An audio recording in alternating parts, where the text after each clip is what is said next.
How the Maharishi Came to Me, Living with the Master, Part 3 by Chaganlal Yogi. For most of the day, Sri Bhagavan used to sit on his sofa, which was adjacent to a window. Squirrels would occasionally come in through the window and run around near him. Sri Bhagavan would often respond to them by lovingly feeding them cashews or other foodstuffs with his own hand. One day, Sri Bhagavan was feeding the squirrels when a Muslim devotee who had been watching him gave him a note in which was written, "The squirrels are very fortunate because they are getting the food from your own hands. Your grace is so much on them. We feel jealous of the squirrels and feel that we also should have been born as squirrels. Then it would have been very good for us." Sri Bhagavan couldn't help laughing when he read this note. He told the man, "How do you know that the grace is not there on you also?" And then, to illustrate his point, he started to tell a long story. One saint had the siddhi of correct predictive speech. This is, whatever he said came true.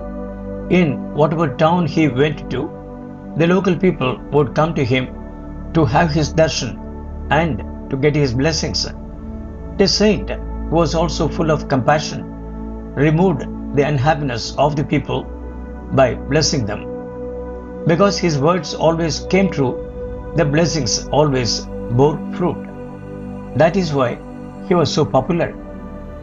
During his wanderings, he came to a town where, as usual, a lot of people flocked to him to get his blessings. Among the blessing seekers, there was a thief. He went to have darshan of the saint in the evening and asked for his blessings. When the saint blessed him, the thief was very happy. He felt certain that because of these blessings, when he went out to steal at night, he would be successful. But it turned out otherwise. Whenever he went to break into a house, somebody or other from that house would wake up and he would have to run away. He tried in 3 or 4 places, but he could not succeed anywhere. Because of his failure, the thief got very angry with the saint.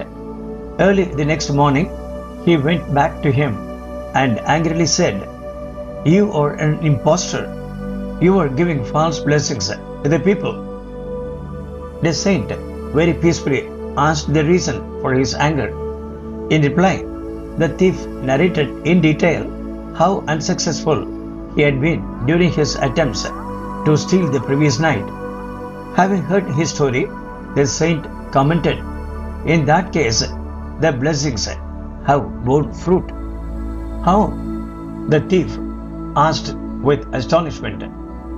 "Brother, first tell me, being a thief, is it a good or bad job?"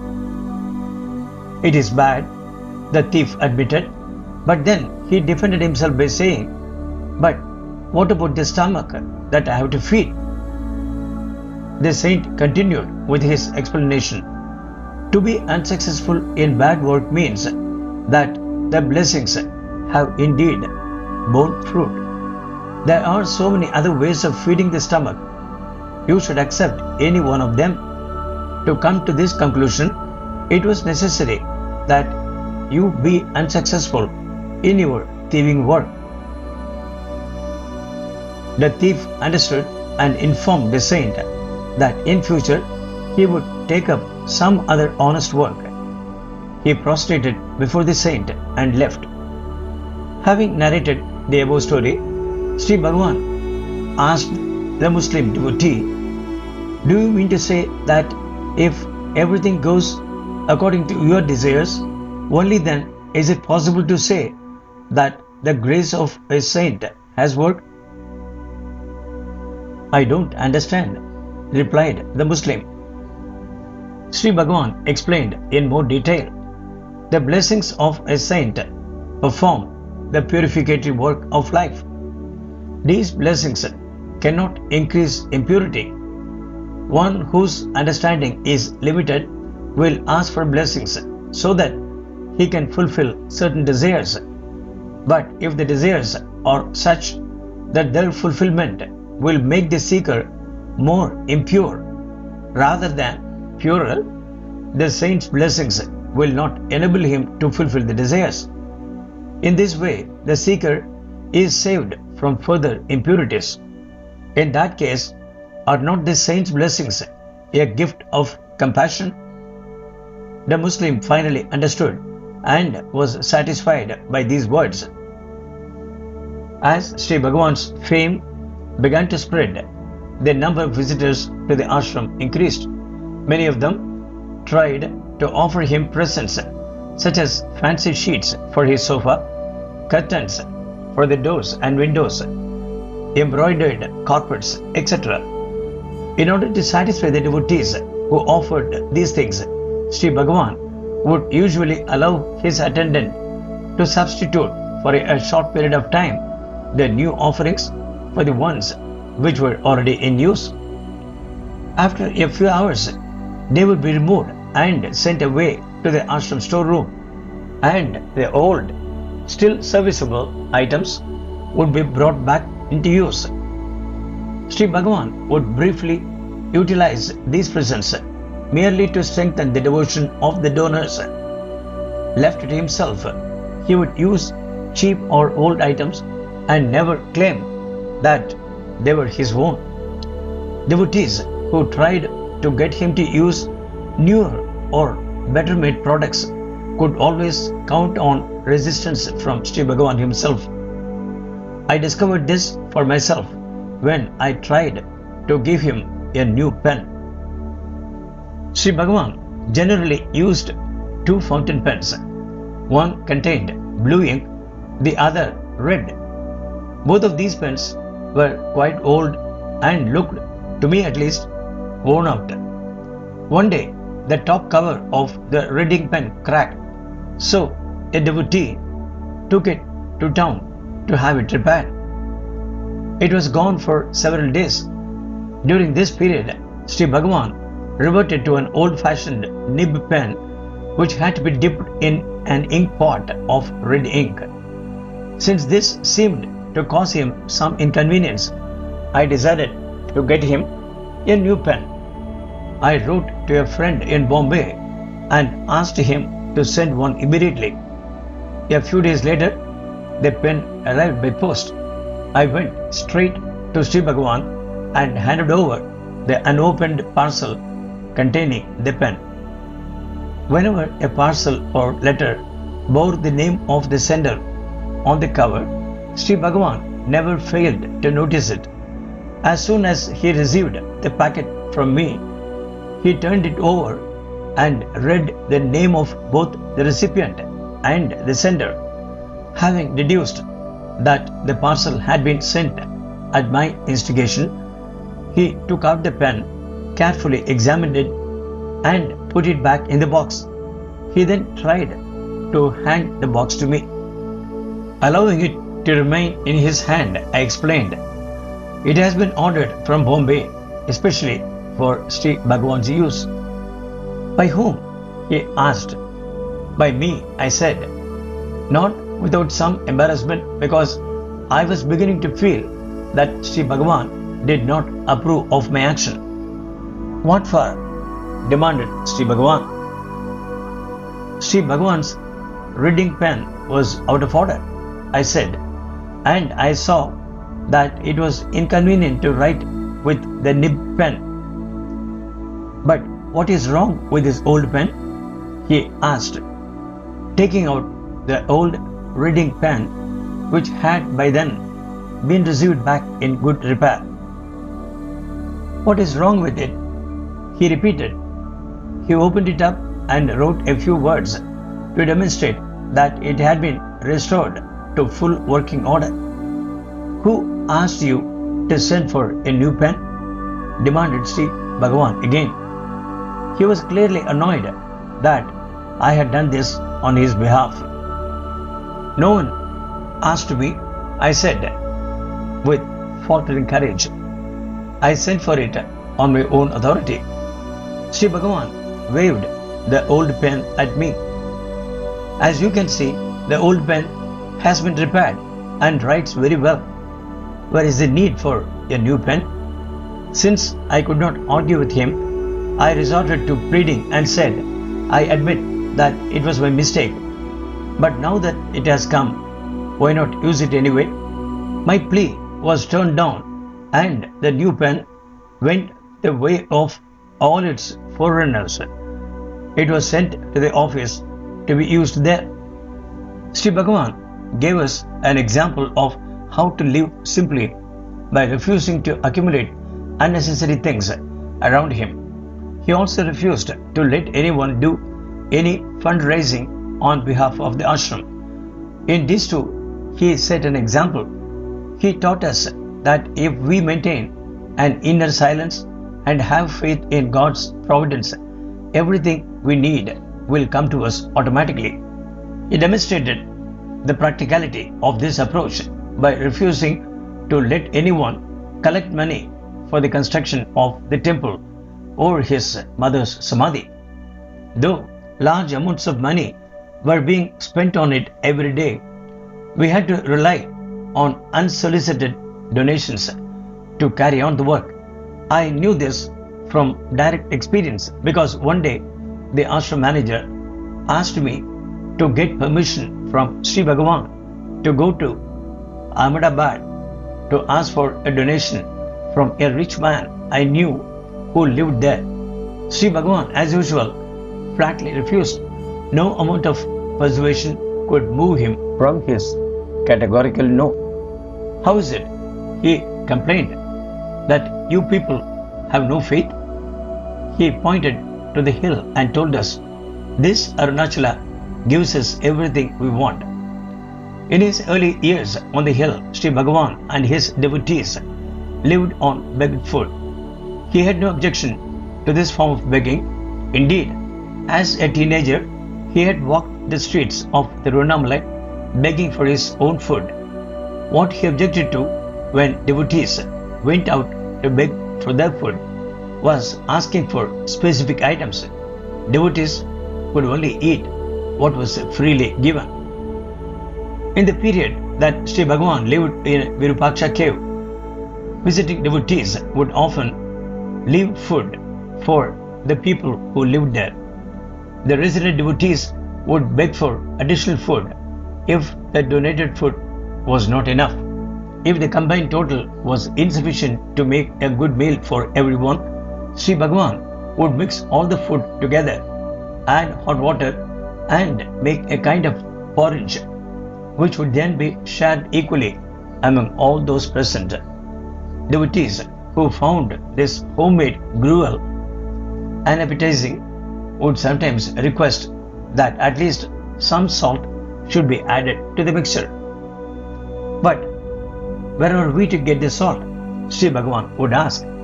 Who will give us salt unless we specifically ask for it?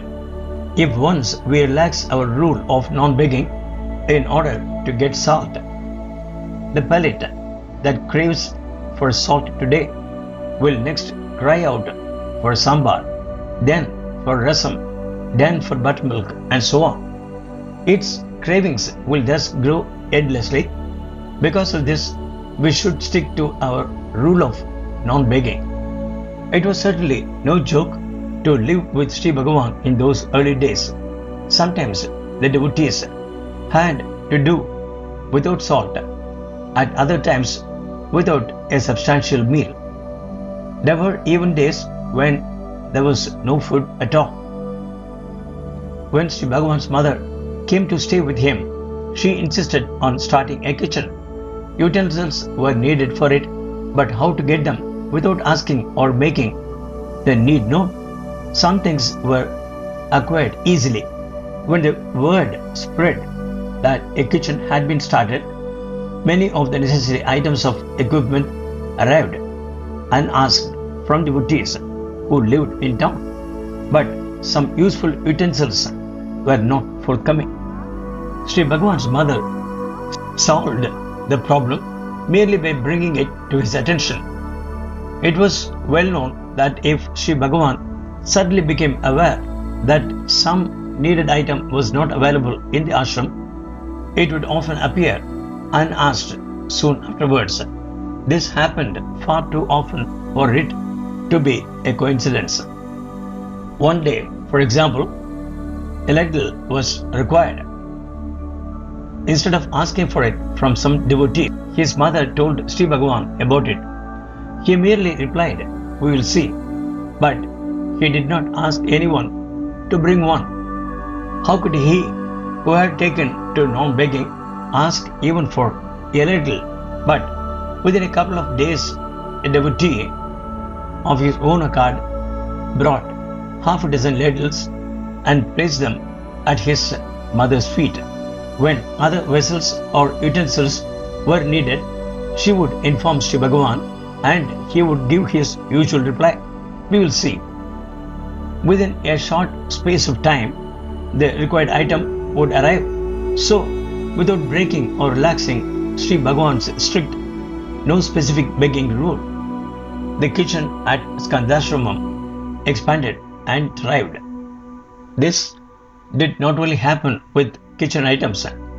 During his stay at Virupaksha cave, Sri Bhagavan often developed a severe cough.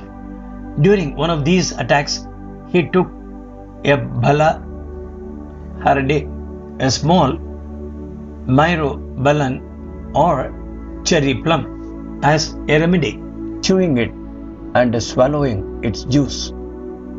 This treatment lasted for a considerable amount of time, as a result of which the entire ashram stock of bala harade was consumed. When there were none left, the cough returned with more violence and vigor. Palaniswami, Sri Bhagavan's attendant, asked for permission to buy more bala harade from the town. Of course, the permission was not granted.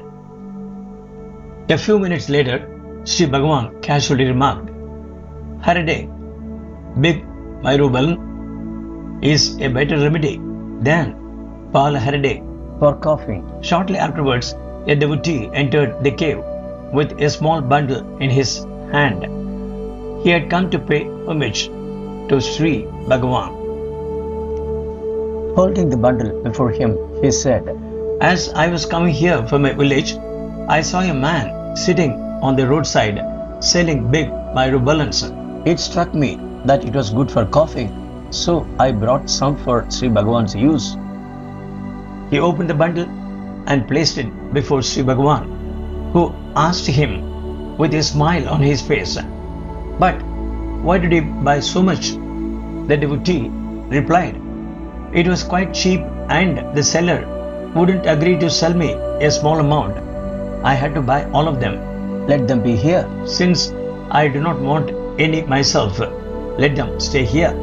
The idea of buying and bringing harade to the ashram thus coincided with the utterance of Sri Bhagavan's words. Can this coincidence be attributed to anything else than his strict observance of the rule of non-begging?